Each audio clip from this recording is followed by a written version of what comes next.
Okay, thank you. Cool. Well, we can start. Amazing. Thank you for taking the time. Yeah. Hello, my friends. It's a pleasure to be in interview with a special guest star, a special guitarist, a musician, composer, the excellent Tom May from the Messenger, a punk band. How's it going? Amazing. Thank you so much. That was a great intro. Maybe the best one I've ever heard. Yeah. And well, Summit was true, feel like a very direct and honest record. What does that album represent to you? It's a great question. To me, it represents almost like a journal entry for the time of our lives that we were living then. It also represents to me a new era of the band or a new direction for how we do things because we worked with a producer, Brad Cook, who we had never worked with before, and we had not met before, and he was fucking awesome, and he changed the way that I think about music forever. And we also got to record the record far away. So we had recorded in Chicago before when we were younger, but then mostly we recorded in Philadelphia or around there. And this time we recorded outside of El Paso, directly on the border of Mexico. So we were able to ride little motorbikes to the border wall that was on the property every day, and that was like a really magical place, especially at nighttime because the stars were so big. So to me, it represented a time of us getting a little bit out of our comfort zone. It allowed us to think about what the band is and what the band means to us and what we were doing. And yeah, I learned a lot about music, and it really was a snapshot of that time. And my life changed a lot after that record came out. So to me, it was kind of a big turning of the page. Oh, that's very interesting. Oh, and well, is there a song you'd love to play live to this record soon? Yeah, that's the one that comes out soon, or some of it was true. Yeah. Your first shows in this country, in Mexico City, is in the Día Libre festival. How do you think the energy will change after that, the first experience with Mexican fans? Yeah, I think it will. I'm excited. So far, we only played one small acoustic show last night to a group of people who were big fans of the band, and they were extremely passionate and excited. And I will say, so far, it might change, but Mexican fans, they're the best at singing in key, so they were the best at singing along with maybe you got to fight Ireland and Spain on that one. Those are the other two that are really good.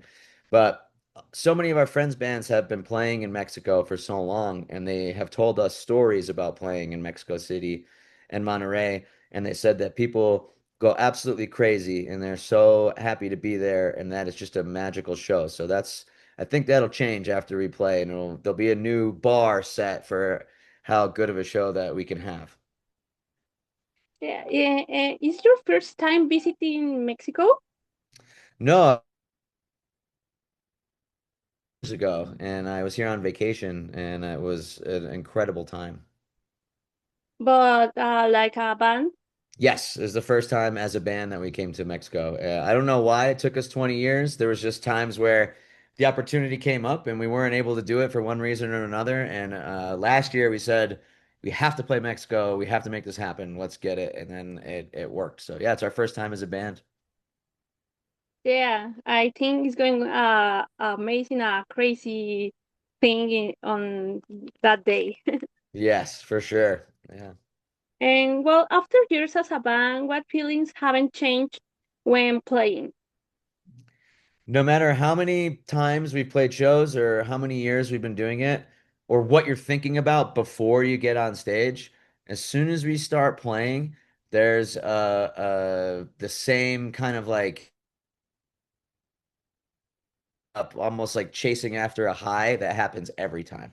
So even if you're tired from traveling, or even sometimes if you are sick and you have to play, like after a couple songs or sometimes on the first song and you see the reaction of people, and it's like a high that I can't describe. It's better than any drug I've ever taken, that's for sure.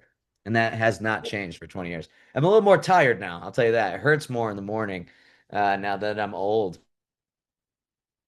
Thing. Yeah. And well, how do you prepare before a show emotionally? No one has ever asked me that question before. That's a really good one. To prepare for a show emotionally, you have to stop and take all of the things that are happening in your personal life or all the things that are happening with the way that you're on tour and push it away. So I always spend like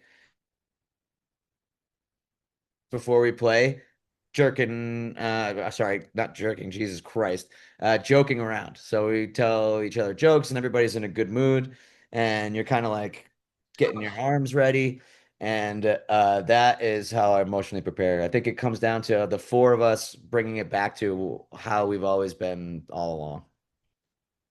Oh, that's interesting.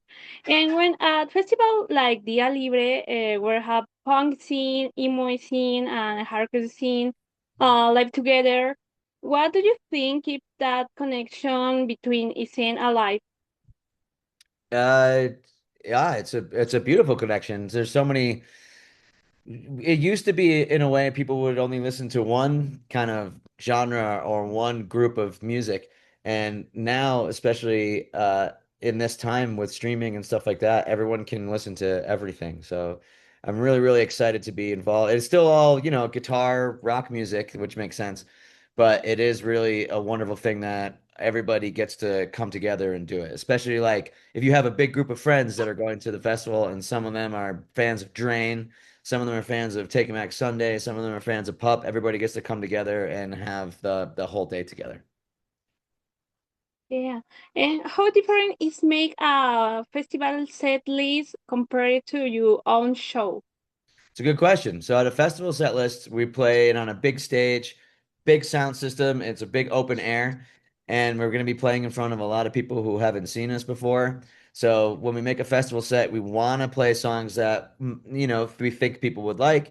But the main thing that we want to do is play our favorite songs and the songs that are our fans' favorites because we don't have a long set. It's a short one, and we want to make sure we can at least keep everybody happy.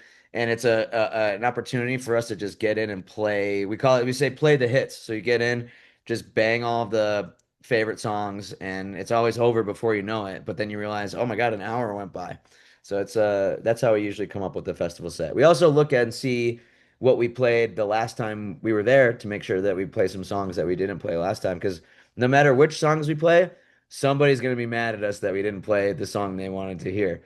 Um, but yeah, in festivals, we usually just try to do the most efficient and the most fun set as possible. Yeah. And more complete, I think. Yes, more totally. Yeah. Okay. And well, sharing a lineup always create interesting moments. Which band at Dia Libre are you most excited to watch or share the stage? So I'm excited. I'm really excited to hear the bands that I've never heard before. So that's always a fun part of being at the festival, especially even if you're just walking around and you get to see, whomever. But I'm very excited to see Balance and Composure because that's a band that is good friends of ours, but I haven't seen them in many, many years because our touring schedules are always different and they weren't playing for a while. So I'm excited to see them probably the most. Yeah. And well, talking about more about your career, what was your inspiration for start to play? And what is your favorite guitar player or musician in general?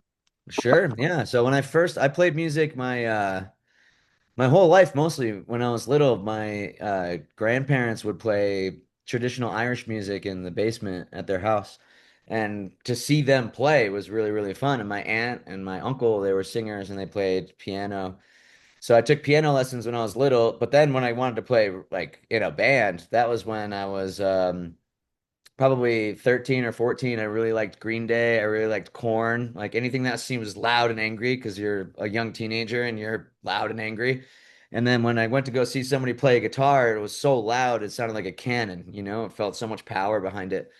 and I really wanted to do that myself. So yeah, that's kind of how it started. And my maybe my favorite guitar player might be Mick Jones from The Clash because he's very, very good, but not in a way that is worshipped by guitar players. So he's not, he doesn't play like blues and stuff like that, but he played really unique ways where there was lots of melody and the rhythm was um uh, rigid at sometimes, which is kind of how I play. But then in the background, there's so much smooth, cool things that he's doing underneath everything, and I just love it so much. Yeah. Finally, how do you see the messenger on 2 years of the future? Oh, that's a good question. In 2 years in the future, I really hope that we're still as curious as we are now about songwriting. And I think in 2 years we'll be working on a new record. And even though this one didn't come out yet, I'm really excited to write the next one because it's just such a fun and fulfilling experience. So I think in 2 years, hopefully we'll have been back in Mexico several times, and that we'll be working on a new record that is really special to us. Sure, going to be that way. And can you invite the Mexican fans to the festival? Yes, please come to the festival on Saturday. It's going to be so much fun. I promise you that. The bands that are playing are incredible. And we've been hanging out with Pup and the Bouncing Souls, and they're so excited to be here. And we're all going to play some of our best sets that we possibly can. It's going to be a blast. And it's the only time we could have our first show in Monterrey. Next time it'll be our second show. It won't be so special. Yeah, and we are there for support all the bands. Awesome. Thank And you. well, the time is so quickly on internet, and I have to say goodbye. But I very grateful to your time to share your music and part of your music. And have a nice day. And see you in Día Libre. You too. Thank you so very much for taking your time. I'll see you at Dia Libre.